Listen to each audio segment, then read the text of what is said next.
Good evening, and welcome to this another edition of your favorite Thursday evening or Thursday night program, Up Late with Sion Marshall. And the program begins. You know it, right? Right now.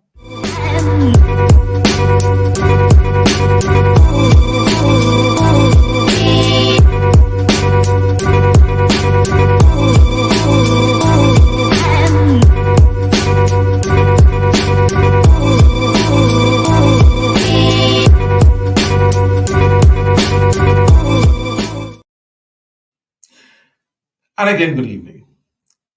I can say a number of things about this program. The longest running Thursday night social media program.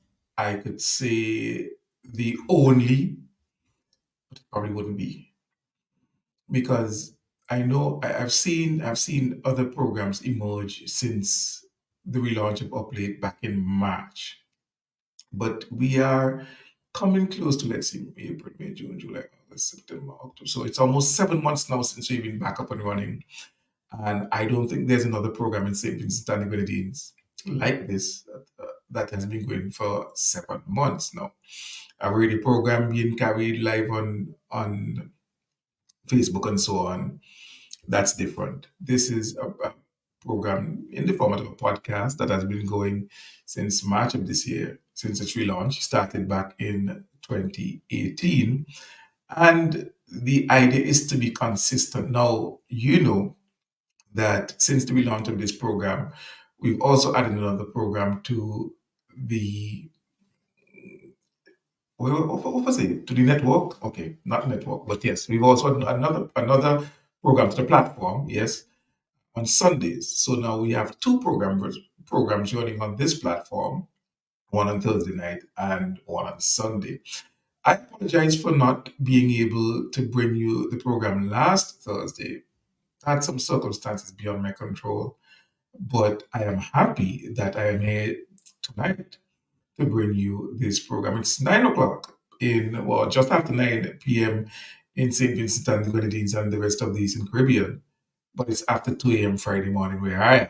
So you understand the the situation. We're not in the same time zone. But just the fact, just bring this program does give me some satisfaction. I do enjoy bringing this program to you, this and the other program, raising issues and offering my perspective, not the perspective, but my perspective on issues and giving you an opportunity to think about those issues and reflect on them and come up with your own decision, with your own conclusion, not necessarily accepting mine. Now, the fact that uh, many of the individuals who look at the programs are like-minded, that's another story. But individuals who are of different opinions are also welcome to participate and be a part of the program, and I'm sure they do. All right. As always, let me ask you to share the program on your platform, and I'm going to do that now. Kojo, as always, thank you so much for joining. I really appreciate your support, Kojo. On every program, whether it's this one on Sunday, you're always there. I really appreciate that. So let me go and share the program now. Let me do that. Latoya, my good friend. See you having big birthday bash, but not big birthday bash, but yeah. See you have had your birthday recently. Yeah. So I didn't realize that all of us in the same month, but let me share the program now. Let's go share. Yes. So please share the program on your page so that others can see it. So I'm sharing it on my page. I'm sharing both platforms. I'm sharing the YouTube and the Facebook. As you know, we are on both platforms. Yes. So I'm sharing them both so that individuals, whether it's on YouTube, you know the thing about YouTube, right? And I need to explain this. I'm persisting with YouTube because the thing about YouTube is that you do not need an account to view the program. For Facebook, someone must have a Facebook accounts to log on to Facebook and find my page. But where YouTube is concerned, you don't need a YouTube account. You can just go onto YouTube, look for the program, and view it. Now, to be able to get alerts and so forth, then that's different. You're going to have to have a YouTube account and sign in so that you can subscribe and like the channel and be able to get alerts when the program starts. But if you know when the programs are Sunday and Thursday, then you set your alarm, and when the time comes, you just log on to YouTube and you're fine. So I'm going to also share the YouTube program. One second. And those individuals watching on YouTube, thank you so much and welcome. Let's copy that. And I am now able to go here. Where are we now? hmm One second. Let me try and share this. Don't tell me I don't know how to share it on WhatsApp.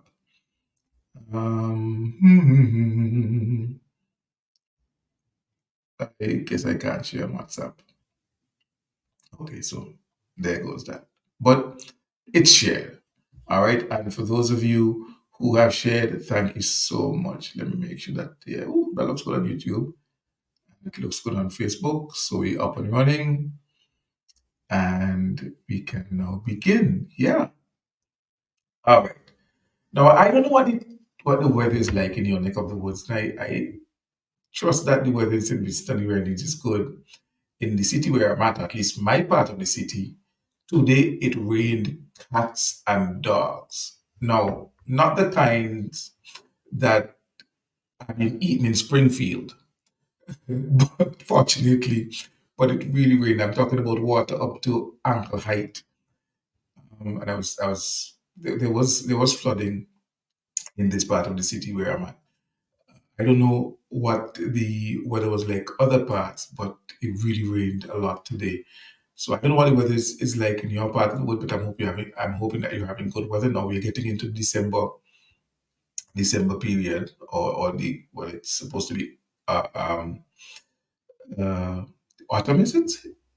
Or it is fall. I have no clue. But we're getting closer to winter, so it's starting to get very, very cold. So if you're one of those type of countries that experience the four seasons, then buckle up.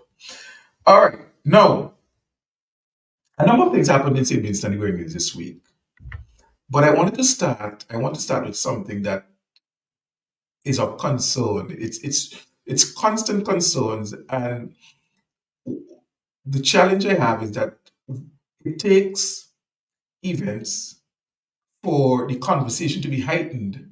And then there is this saying that we have in St. Vincent about things being 9 days talk, meaning in a matter of days, the talk disappears until another event. We cannot go on like this.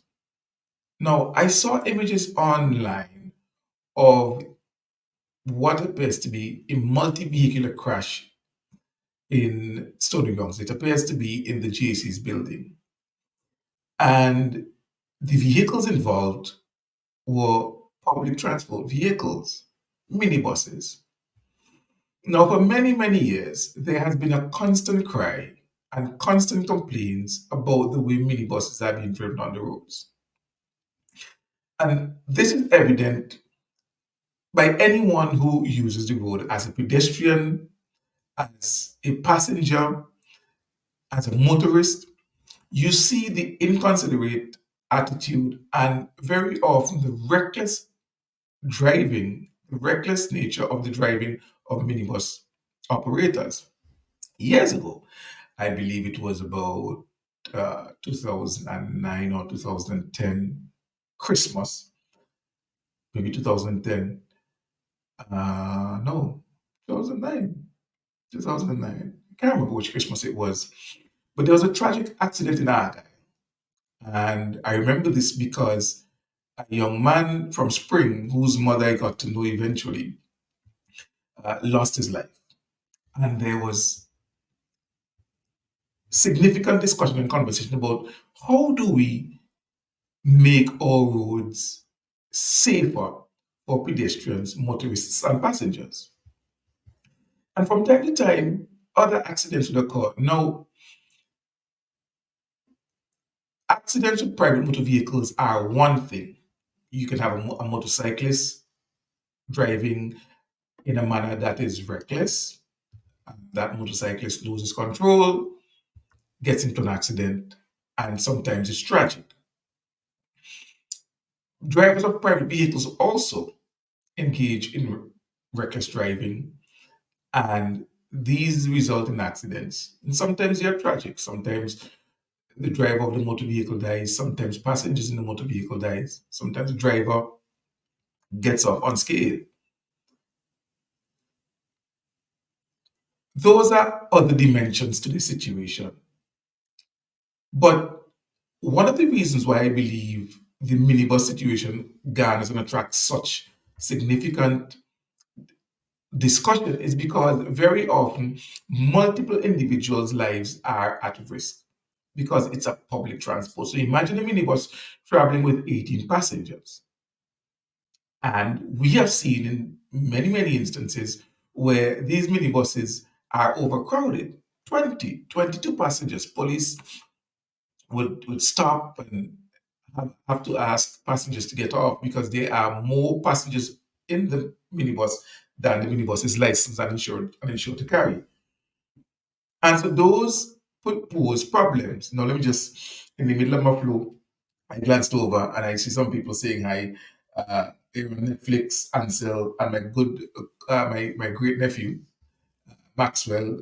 Hello and good evening. So because of the nature of the danger with public transport, very often the discussion and the frequency as well, the discussion, there's a lot of, more discussion around public transport. And very often, the role of the traffic department and what police would play in addressing the situation comes for heightened scrutiny.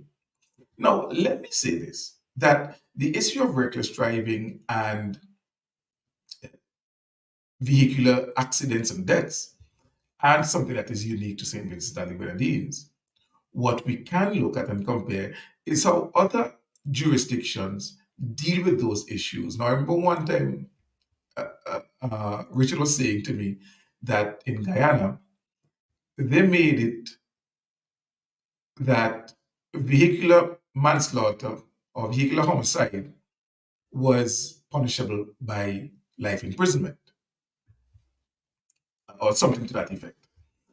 I know in the city where I'm at just last week, I was listening to the news and they were talking about the prevalence of reckless driving, dangerous driving, and the impact of it on the society here, and that they really need to clamp down on that. So that for whatever reason, you have the issue of reckless or dangerous driving across the globe. But my focus is on St. Vincent and the Grenadines and how we as a country can address it because the prevalence of vehicular accidents and the deaths and tragedies caused by these accidents are becoming too frequent. And you get the impression that it's as if we are in a situation, a state of, I don't want to say malaise, where we feel that we can't do anything about it or that nothing is being done about it. When in truth and in fact, it can be addressed and ought to be addressed in a very meaningful way so that pedestrians, motorists, and passengers can feel safe using our roads. Now, the police no doubt has a role to play, absolutely, in policing consistently throughout the country the way that driving is done on our roads. And so, for example, a police station in Georgetown or Stubbs or Bayaboo or Kittels or Layou should be able to police traffic, not because you are not in the quote unquote traffic department, but as long as you're an officer of the law, if you're in Layou and or you're in Peters Hope, where the police station now is temporarily, and you see evidence of reckless driving, you should be able as a police officer, and I'm sure you are able to, but it's a matter of choice. You should be the one to uh, uh, um, intervene in that situation. You should be the one to intervene in that situation and correct it, whether it is by giving a ticket or some other sanction to the driver. So there is a role for the police to play. But I think one of the major issues that I think hampers the public transport system in St. Vincent and Grenadines is its lack of regulation. There has to be regulation governing the public transport system that is privately operated. And we cannot stress this enough. I've said it multiple times as a radio on the radio programs, and I keep saying it until something is done. And I know there used to be organizations for the minibus, there used to be NOVA and so forth, but those organizations were primarily concerned about the cost of transportation, the fares, getting increase in fares. Not much was done regarding the how do you put it? And I was using the word a while ago. The regulation, regulating the sector. So, for example, there ought to be age limits to the sector. There ought to be experiential threshold in the sector.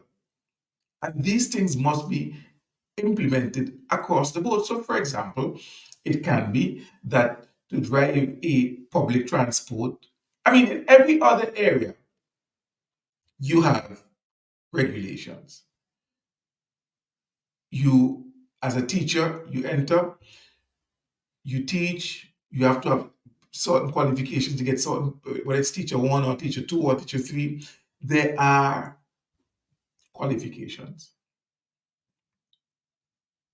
So, something as important as public transport that affects so many individuals, because at some point or other, we all use the roads.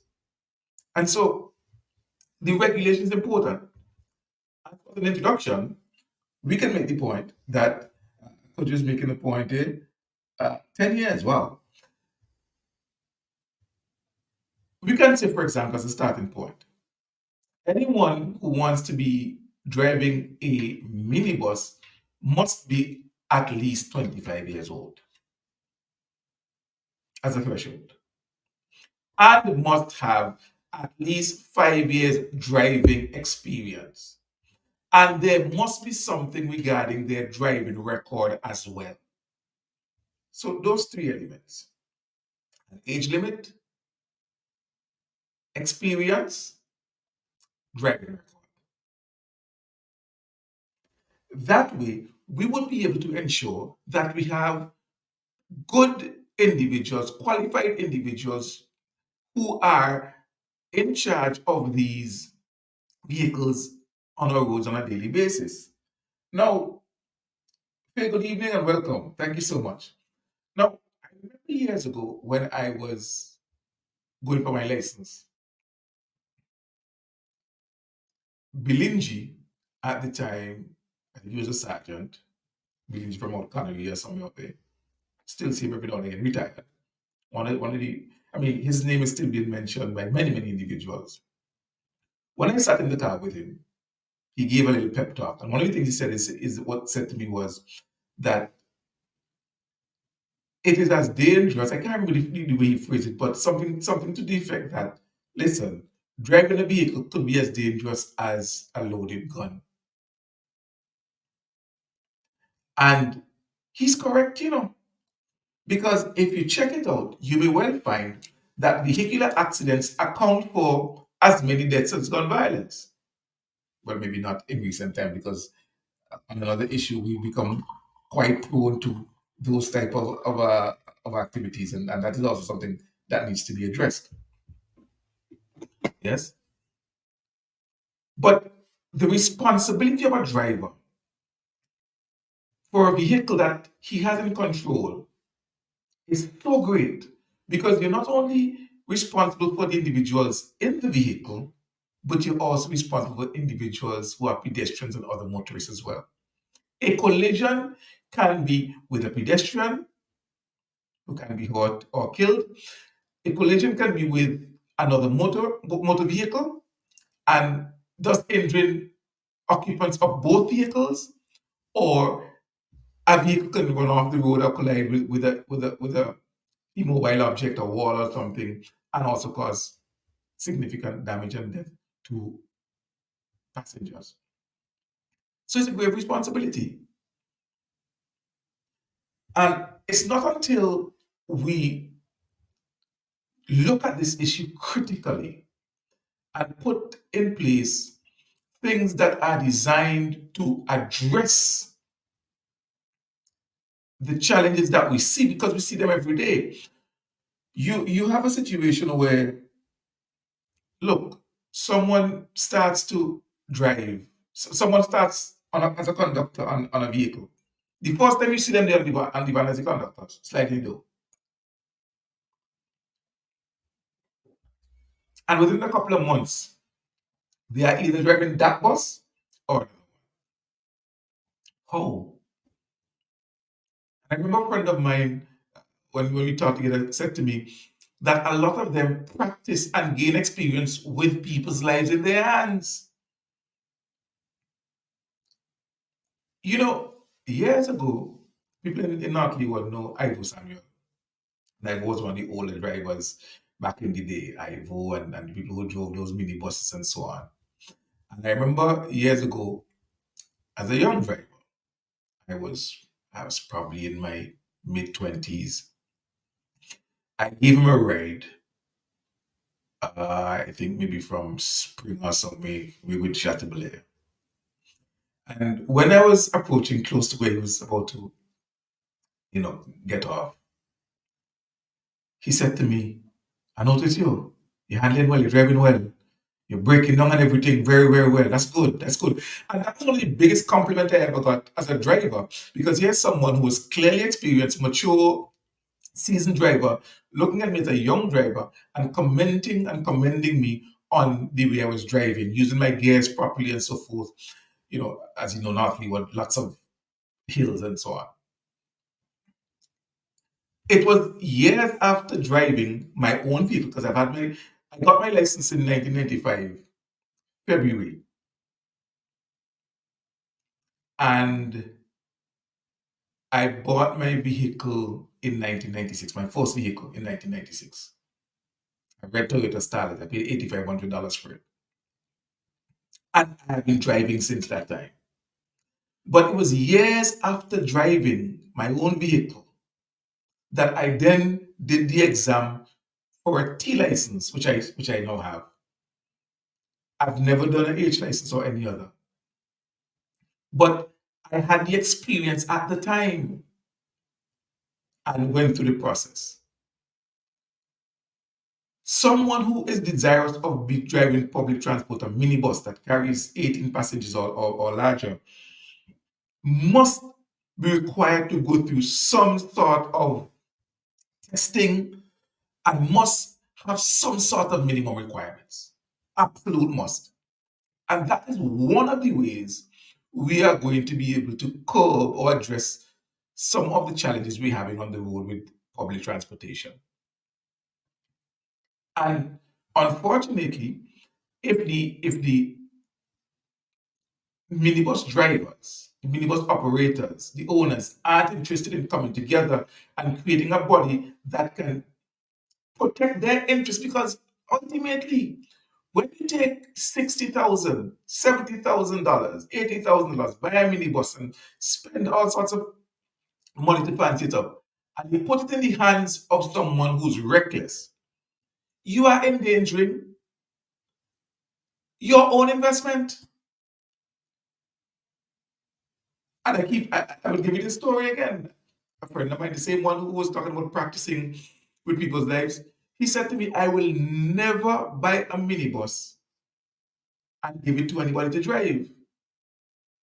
Because he said to me, that is like taking $80,000 and lighting it a fire.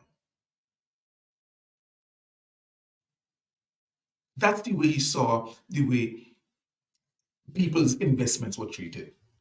And so it is in the interest of minibus owners, these business people, these are entrepreneurs, you know. These are people who went on, who were sailing and decided, I'm going to take some of my money and invest it in a minibus. These are individuals who take their retirement money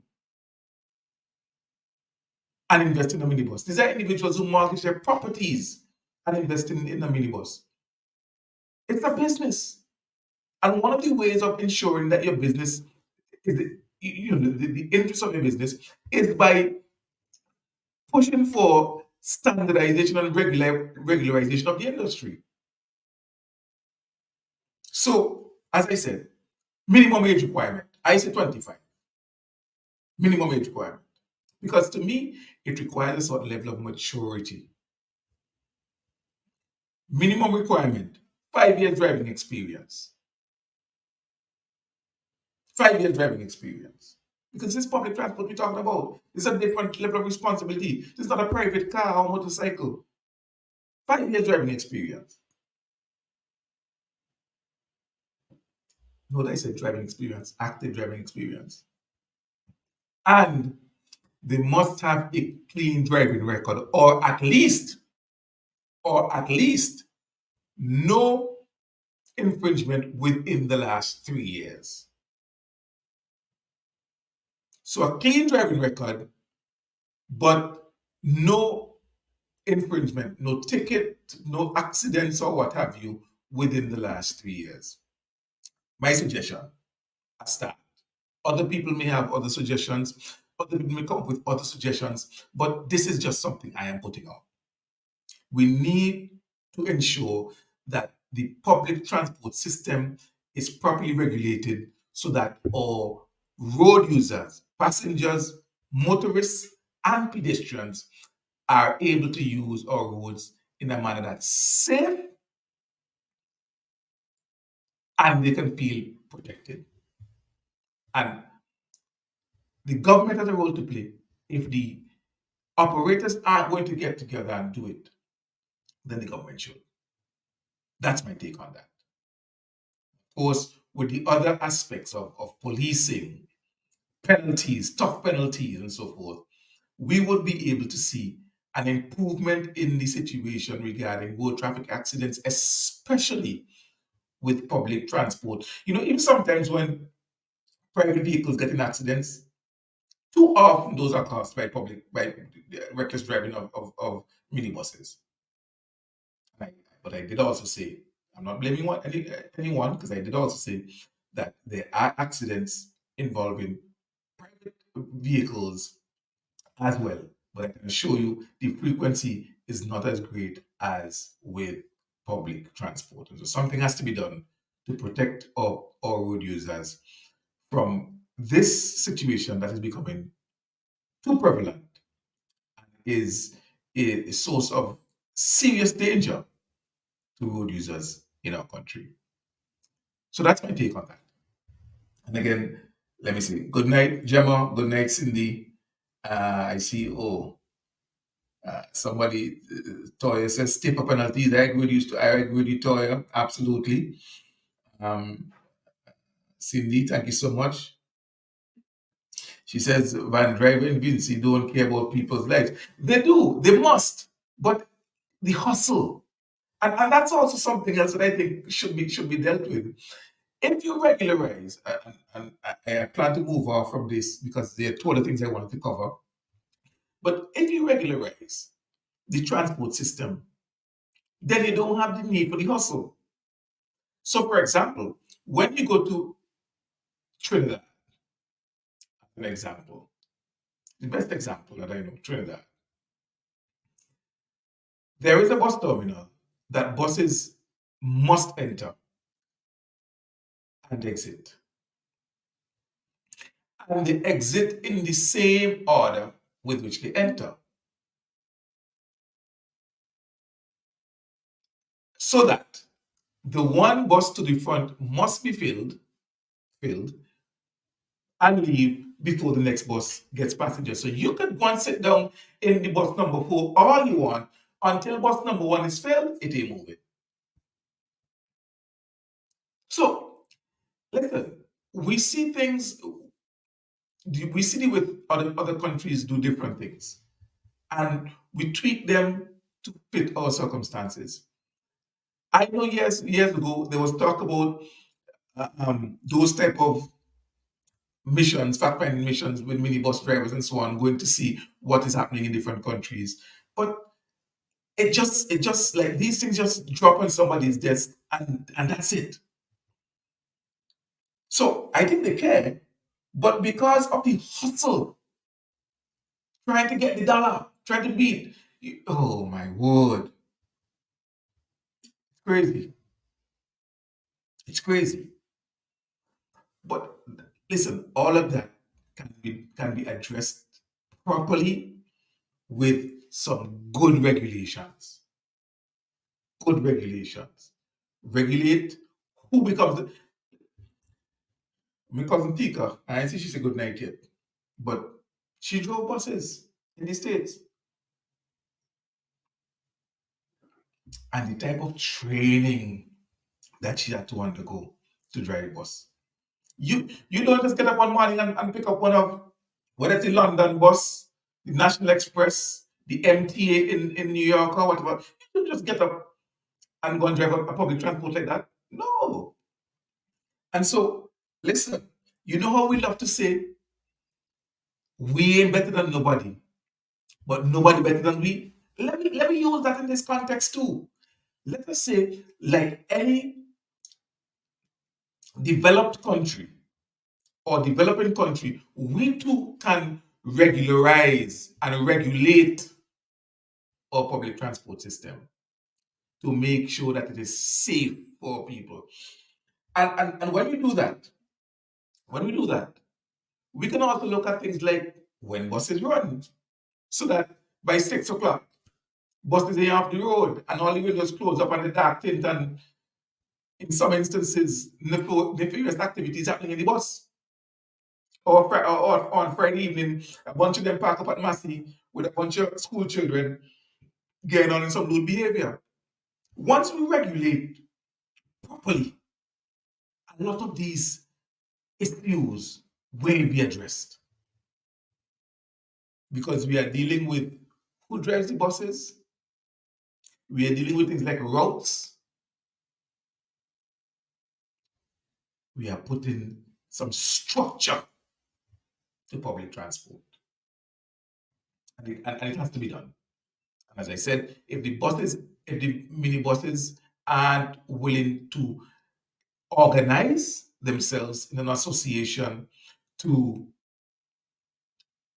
try and get all of these things put in place, then the government has a responsibility to do it, a responsibility to its people to do it. And they should.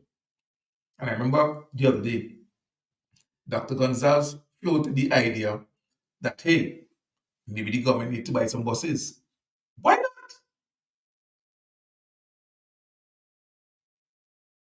A good investment, a good investment for someone with money, good investment would be to buy some buses. 50, 50, 50 big buses, and just put them all across the country. And this is how much we hate structure. It seems like I'm going to spend the whole night dealing with this, but I wouldn't. This is how much we hate structure. The Taiwanese spent money and put an e-bus system in St. Vincent and the Grenadines. I actually downloaded the app on my phone. Many people may not know this, but let me explain this to you. The Taiwanese spent money for and gave us an e-bus system. So there were these bus stations, these things at the bus stops. And the buses were supposed to register and come on board. And those things, like what is happening in major cities, told you when the next bus is coming, which bus is coming, when it is scheduled is coming. So you could know when to leave your home. You actually could have looked on the app at a particular bus stop and know which bus is coming next. A few buses signed up, a few. Now today, I believe they're just ornaments because they don't like structure. They do not like structure. Now, you come to New York, you come to England, London, you go to Canada, Toronto, or wherever you're using bus. Where you do? You have City Map or whatever on your phone or Google, and they're going on to know when the next bus coming. We had that in St. Vincent about 3 years ago. Yes, we had that in St. Vincent. And I remember watching a morning radio program where they were mocking the fact that they had become ornaments and that buses were not signed up. Could you imagine that? Instead of encouraging and sensitizing, listen, it makes sense for you to register for the e-bus program and get on the program. So that me in my office, sit down, service commission, post office, wherever, I know the van I running, I just ride into Hero or Journey is on its way, and it's going to be at the Peace Memorial bus stop in 15 minutes. So I could leave now and take my time and walk. What's wrong with that? What is wrong with that? So we had the system up and running. Bus drivers didn't think that they needed to register and get involved. And so now, ornament. So in elements where St. Vincent could have been on par with developed countries, we chose not to. We rather have a bus system that's ad hoc. We don't know when they come in. You jump in the bus. You're going to Tokyo, yes. But when they reach high school bus stop, they see a crowd. What's the come out here? Turn around. They're going to come to the crowd and go back out. And until the final cut in the wheel, the pedestrians, the travelers, the passengers demand more, nothing will happen. The only time passengers revolt is when there's talk about an increase. And whenever there's talk about an increase, the passengers would start to go, oh, but the conductor, that's smelly. Oh, and they don't do this. But all year round, when these things are happening, you accept it. You accept being thrown out at high school bus stop or Pismo when you told them flat out, I was going to Tokyo or I was going to custom bus shed. You sit in the bus while they're speeding and overtaking and you say nothing. Well, and sometimes as well, there's abuse when you try to speak. Record the abuse, report it to the police, and hopefully the police will act on it. Because if you're in a bus and they're reckless and they say, excuse me, you're driving too fast, I'm sorry, but not with me in this bus. And they abuse you, record the abuse, report it to the police, and hopefully the police address that. But until that thought comes, so there are three, I might sound like I'm all over the place, but there are three key elements in this whole thing. The minibus owner and operator will be one. The government, which includes the police, would be two. And the motorist, the passenger, would be three. All three stakeholders have very important roles to play in this because it's in the interest of all three. It's in the interest of the passenger to get to and from their destination safely. It's in the interest of the passenger when they are light and they don't become pedestrian that they don't have to be worried about a speeding vehicle running off the road and hitting them or hitting them while they're on the crossing. It is in the interest of other road users, motorists, whether they motorcyclists or what have you, to be able to use the road confidently, knowing that all sorts of reckless maneuvers aren't going to be performed on the road, endangering them. You have to pull off the road and swerve in gut and so forth to escape oncoming minibuses that are approaching recklessly. So the government needs to, along with the operators, to start looking at how they regulate this sector and start with minimum requirements for drivers. I think that's the perfect place to start.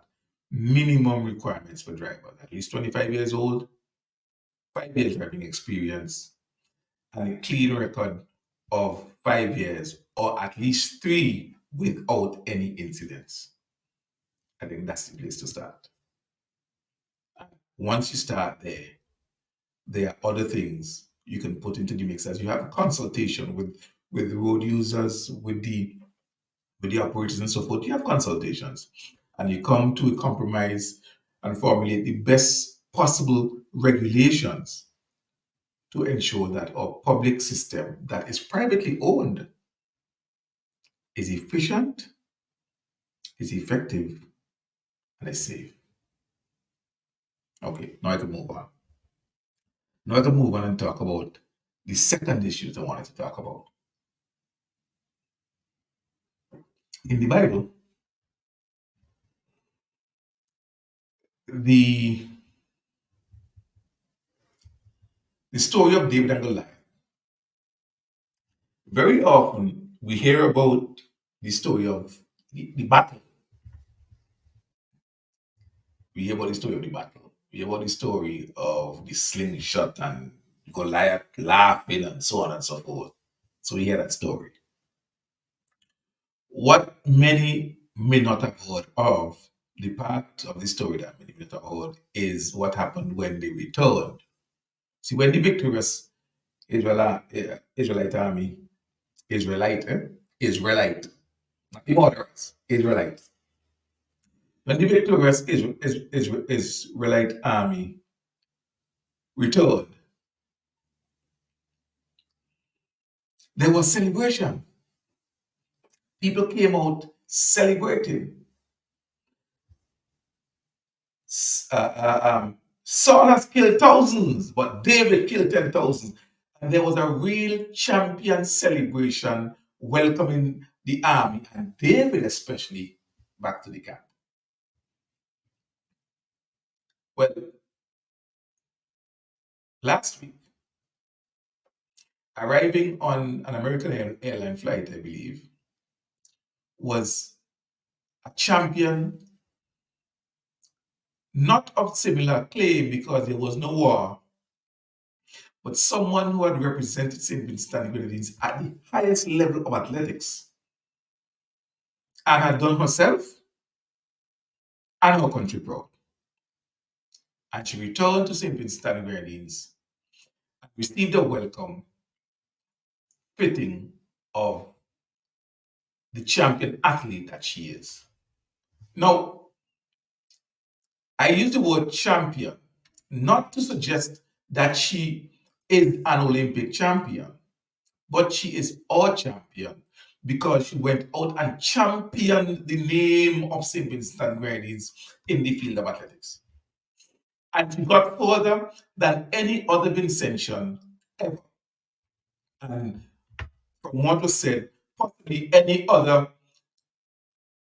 member, any other citizen from the English-speaking Caribbean, CARICOM.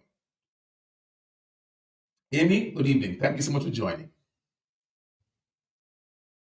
So she's our champion. Now, many may have seen the Grenadians, Kirani James, and others who were medalists. Well, Kirani wasn't a medalist, at least for the first time in Olympics, because he medaled 3 times gold, silver, bronze. Didn't medal this time in the Olympics. But Grenada had, I think, was a shot put or discus medalist and so forth. Can't remember which field event it was. And just recently this week, you had a similar return of Miss Julienne from St. Lucia. The government of St. Vincent and the Grenadines, through different agencies, put on a welcome for Shafiqua. There was a brief ceremony at the AIA and then a motorcade. I also heard it was reported that Shafiqua would be awarded $10,000. And I believe that's US dollars.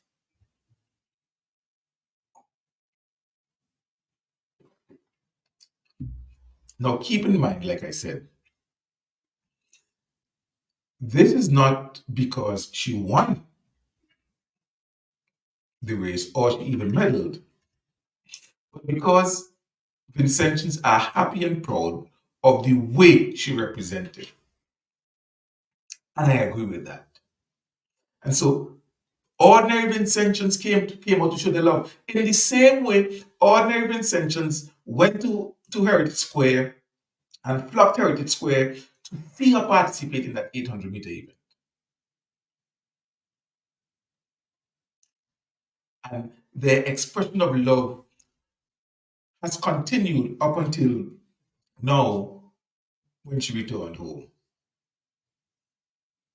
I commend the government of St. Vincent and the Grenadines for that act, for recognizing her in the way they did, for showing their appreciation for the representation that she offered to her country. Because as I said on a program previously, that people become aware of St. Vincent and the Grenadines for different reasons. If someone is into hiking and nature trails, they may read magazines and so forth and may come across something about St. Vincent and the Grenadines because of that. They may never, good night, good night. I just mentioned the name a while ago. Talking about the experience and the fact that as someone who drove buses in the US, you had to go through extensive training. But it's anybody picking up a bus and start to drive. But anyway, I didn't say much. I didn't say much more. So yes, back to the Shafiqua situation.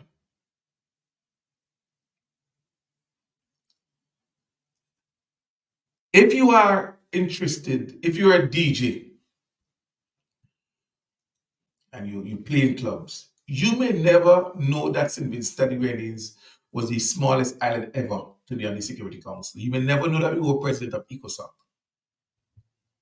You may never know that we had 32 volcanic eruptions a few years ago. But you might have come across Nuki, or you might have come across Turn Me On, or you definitely have come across Turn Me On. You might have come across Teaser. And because of that, you're exposed to St. Vincent and Grenadines. That's the representation offered by our artists. If you're someone, a nature lover, who studies volcanology or you love the idea of volcanoes, you love visiting volcanoes, then you might have heard about the volcanic eruptions. Never before. You may not have heard about St. before that, but because the eruptions you heard. And so the millions of people who follow the Olympics and specifically athletics who do not follow politics, and by politics I mean global issues, who aren't into clubbing and music, who aren't travel enthusiasts for beaches and hiking, but they are avid athletics fan. They watch every Diamond League and so on and so forth. Now they've seen the name Shafiqua Maloney quite a few times and the VIN next to it. And they would, because Kenya, big country, Ethiopia, big country, the distance, all of the other individuals in the top six, Britain, France, Kenya, Uganda, Nigeria, big names. But in that top six, top five for the Olympics, there's a country that I've never heard. What's VIN? Vehicle identification number? What's that? But vehicle identification number in a country and go have a flag. So let me go and see what it's VIN. You go, Google does everything. And all of a sudden, hundreds, thousands, even hundreds of thousands, because of the participation of Shafiqua Maloney and the positive participation of Shafiqua Maloney in the Olympics, have now typed in St. Vincent and Grenadines and learned more about our country. And so I am happy that the government recognized her contribution. I am happy that the government appreciated and recognized her excellence, her representation, and, and has rewarded her for this. And more so, that the ordinary people of St. Vincent and the Grenadines have come out and shown her their love. Listen, I wish this young lady well. I've spoken to her, I've reached out to her before, and I've also reached out to her manager, Dr. Renata Peters. And in principle, they have agreed to doing the program. Not sure. I'm not sure which program just yet, whether it's this one on a Thursday night or on a Sunday, but they have agreed in principle. Now, I know this week, which is the third thing I wanted to speak about, but I wouldn't have much time to talk about it. This week, she is in New York City with and will join up with the delegation led by Dr. Gonzalez, Prime Minister of St. New Orleans, the delegation to the United Nations General Assembly, led by Dr. Gonzalez, that includes the Foreign Minister, the Honorable Frederick Stevenson, and she would she has met up with them and will be part of the delegation to listen to Dr. Gonzalez's address at the General Assembly on Friday, your time. So I'm happy for that, and she's being exposed as one of our treasures.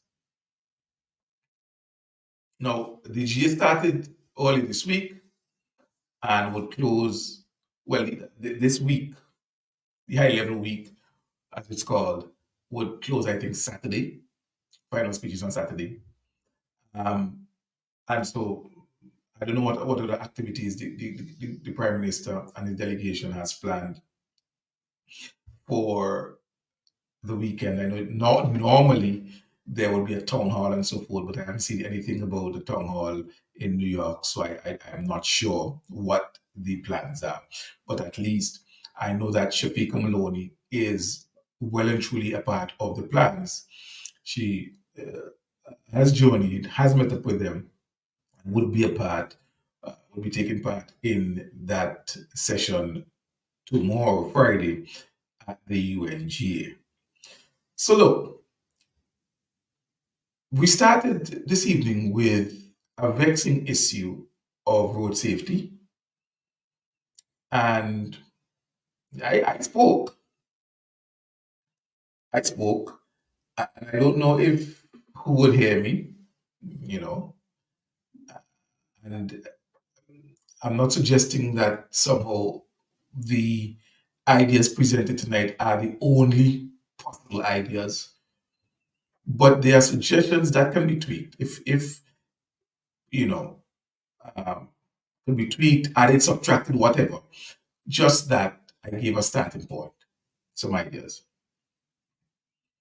and I believe that if the authorities, in consultation with the minibus operators and the road users, are, are able to come up with proper structures and regulations, we'd have a much better run public transport system.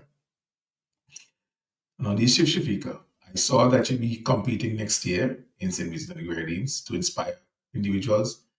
Listen, over the last couple of years, with the televising of inter-school sports and so on, and the way it has been done fantastic over ABC3 and so on, we are seeing the talent coming through.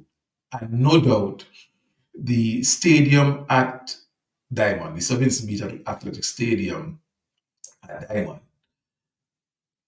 would be a breeding ground for even more talent.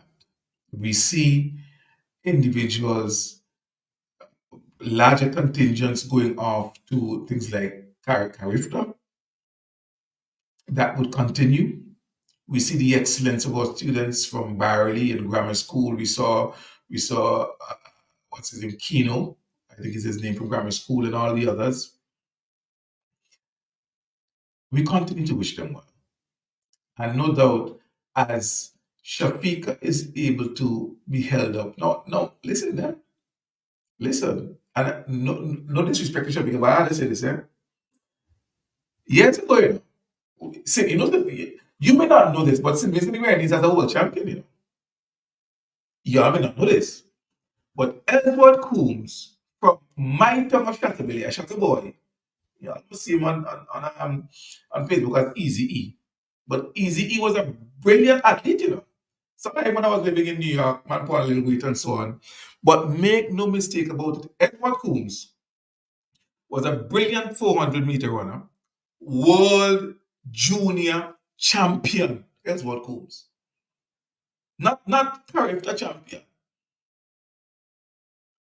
Not Commonwealth champion. World junior 400-meter champion, Vincentian Ellsworth Coombs, representing CBC Grenades. And he was also a fantastic goalkeeper. He kept goal for St. Martin's. Fantastic goalkeeper. He made goal when DB got damaged one year and did a fantastic job. So you always see Ellsworth really punch belly and so on, but fantastic athlete that. But those were the days when there was no social media, there wasn't all of those things. And so people don't know about Ellsworth Coombs.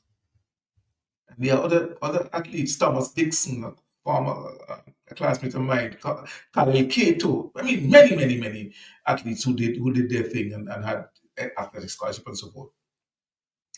But Shafiqua in the modern day is the athlete that many can emulate. Humble young lady, humble beginnings, worked hard, and has achieved significant success at the very top levels.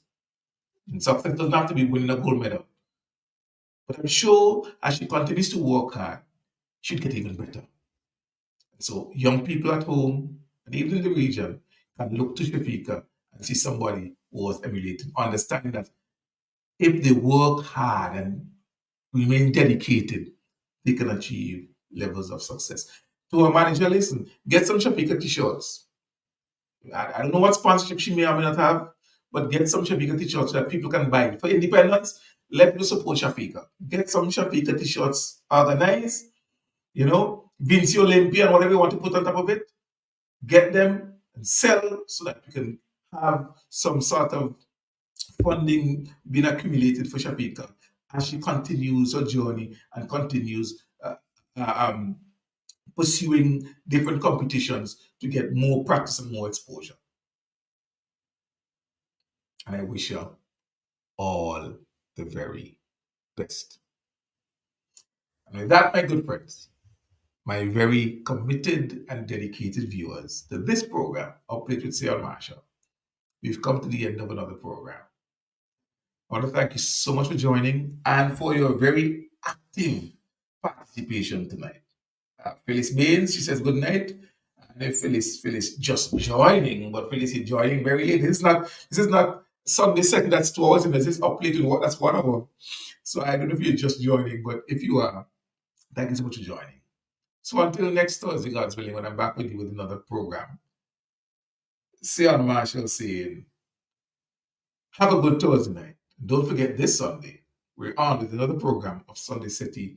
And this time, as usual, joined by Richard Byron Cox. And we may have a special guest. So until then, have yourself a fantastic night.